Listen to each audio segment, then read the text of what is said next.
டேய் இவ்வளோ நேரம் என்னடா பண்ணிட்டு இருந்த? தரமான சின்ன பிரச்சனை முடிச்சது லேட் ஆச்சுண்ணே. டேய் நான் சொன்னது ஞாபகம் இருக்கலடா. நான் போய் என் வேலையை முடிச்சு வரதுக்குள்ள நீ வேலையை முடிச்சுட்டு கோயிலுக்கு வந்துடணும், சரியா? ராஜி உனக்கு போற விதமே சரியில்லையே. உனக்கு இருக்குடா ஒரு நாள். ஏய் இல்லரா. யோ என்னயா என்னெல்லாம் சொன்ன உன்னைய? சார் விடுங்க சார், அவனை நான் பார்த்துக்கிறேன்.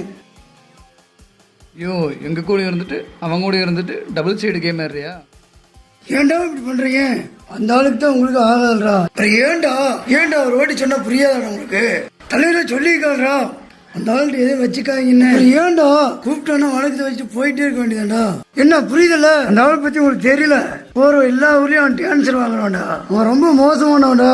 சொன்னா கேட்கணும், புரியுதா? போடா போய் ஒழுங்காரு. சார் பொடி பையன் சார், அவனை மன்னிச்சு விட்டுருங்க சார். போலாம் வாண்ணா. அவனை ஏதாவது பெருசா பண்ணணும்னா. டேய் விட என்னைக்காவது ஒரு நாள் மாட்டாமல் போயிடுவான். மாட்டு பார்த்துக்கலாம். நான் கிளம்புறேன், வேலையை முடிச்சுட்டு வா. சரிண்ணா. ஊர் தலைவர்னா வட்டிக்கு ஓடத மட்டும் தான் தெரியுமா? அவங்களுக்கு நல்லதை பண்ண தெரியாது. ஊருக்காரங்களுக்கு